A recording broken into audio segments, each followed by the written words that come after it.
जैसा कि आप सब ने देखा कि कल से जो हमें अखबारों के ज़रिए सोशल मीडिया के ज़रिए खबरें मिल रही हैं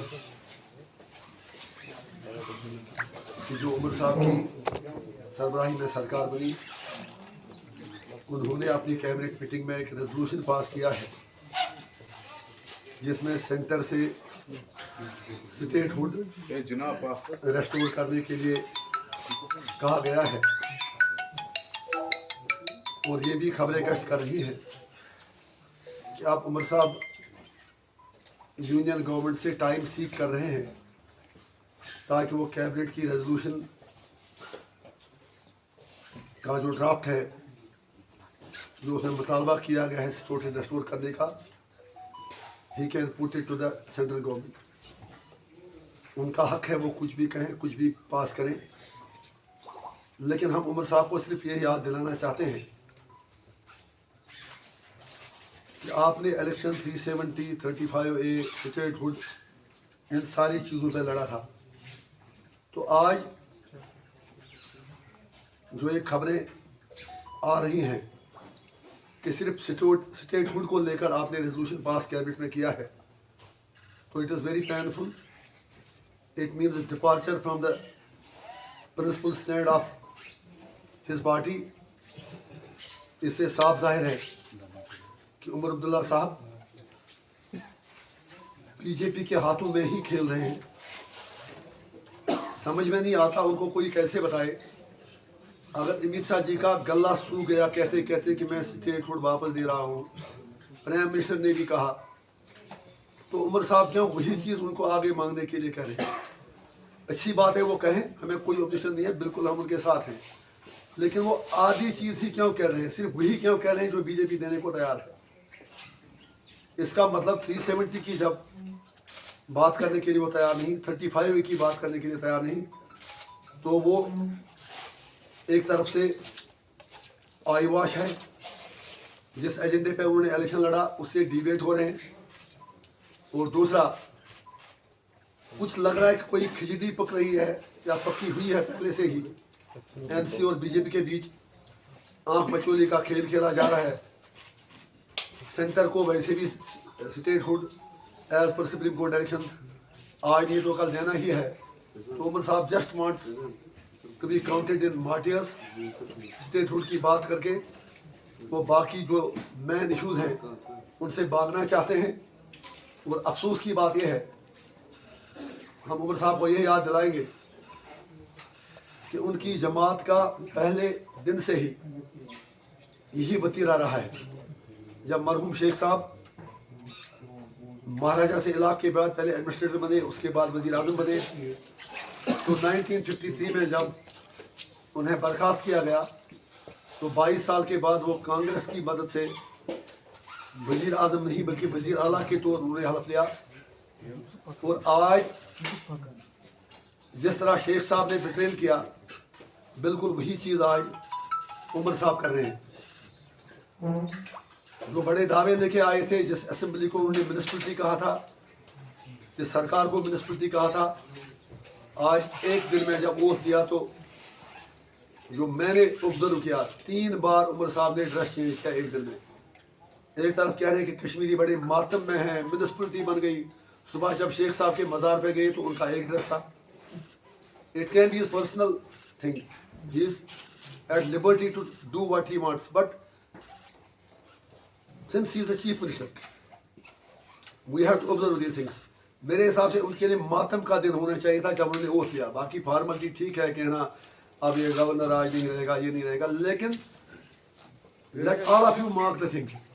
सुबह उन्होंने मज़ार शुहदा अपने दादा जान के कब्र पे जाके, मरहूम शेख साहब के कब्र पे जाके, उनका ड्रेस एक था, फिर जब ओथ लिया तब दूसरा ड्रेस था, जब सेक्रेटरीट गए तब तीसरा ड्रेस था। तो इसका मतलब वो तो खुशी से उछल नहीं रहे थे कि मैं सीएम बन गया। जैसे किसी बच्चे के हाथ में कोई वो जहाज़ का खिलौना देते, कहते देखो बेटा ये तो जहाज़ जा रहा है, हमने आपको ला के दिया। What was the fun? He should have been serious that day. उनकी सीरियसनेस का मैं फिर कहता हूँ, उनकी ज़ाती चॉइस है, मैं कोई अटैक नहीं कर रहा हूँ, लेकिन इस चीज़ से आप सब लोग मार करें कि दिन में जो आदमी 3 ड्रेस चेंज करे ओथ के दिन, इसका मतलब है कि जो रियल इशूज़ हैं, ही इज़ नॉट बॉदर्ड। वो खुश थे कि किसी तरह से लंगड़ी लूटी कुर्सी उन्हें मिल गई, और अगले दिन उन्होंने उससे भी गड़बड़ कर दिया, लोगों की आंखों में धूल झांकने के लिए कि अब मैं सेंटर से स्टेटहुड वापस ले रहा हूँ। अरे भाई, आपने इलेक्शन जब लड़ा तब आपने बहुत बड़ा लंबा एजेंडा दिया था, अब तो आप उसे भाग रहे हैं। लिहाजा हमें ये और इस लग रहा है कि इस बहाने वो बीजेपी से अपनी दोस्ती को जस्टिफाई करने की कोशिश कर रहे हैं। जैसे उन्हें मोदी जी, अमित शाह जी की खूब जमकर तारीफ की। हम मानते हैं कि उन्हें सरकार चलाने के लिए सेंटर का ताउन चाहिए, और हम सेंटर से भी अपील बार बार करते हैं as citizen of this place कि सरकार, उनकी जो सेंट्रल सरकार है, वो उमर अब्दुल्ला साहब की सरकार को भरपूर सपोर्ट दे एडमिनिस्ट्रेटिव इशूज़ पर, डेवलपमेंटल इशूज़ पर। लेकिन उसका मतलब ये हरगिज़ नहीं कि उमर अब्दुल्ला अपनी सारी खुद ही सारा कुछ मतलब छोड़ दें। वो बहाना ढूंढ रहे हैं मोदी जी से, बीजेपी सरकार से ताल्लुकात बढ़ाने का।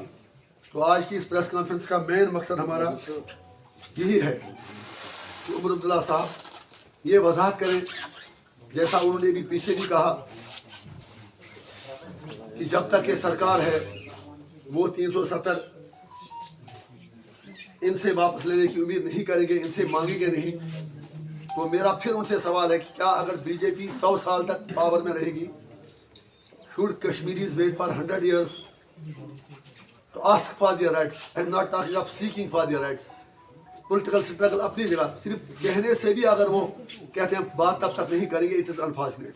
दूसरा एक इम्पॉर्टेंट बात मैं उनसे कहना चाहूँगा, उन्होंने ओथ तो श्रीनगर में लिया, अब सरकार उनकी है, वो जम्मू कश्मीर के लोगों को ये बता दें, लोग जानना चाहते हैं कि उनकी कैपिटल कौन है, उनकी सरकार श्रीनगर में रहेगी या जम्मू में रहेगी, इस चीज़ की वजाहत करें। हम उन पर ये छोड़ते हैं ये सवाल का जवाब। हमारी ये ख्वाहिश है, हमारा मुतालबा है कि दरबार मुँह की जो ट्रेडिशन है वो चलती रहे। ये एक बॉन्डिंग है दो रीजन्स के दरमियान। इसमें सिर्फ ये देखना कि कुछ करोड़ का खर्चा आता है, I don't think that is justified.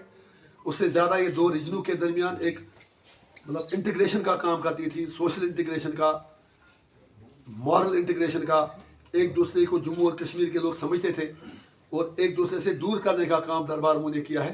हम उमर साहब से बड़े अदब के साथ कहना चाहेंगे कि वो इतना बता दें कि उनकी सरकार का कैपिटल जम्मू है या श्रीनगर है या दोनों है।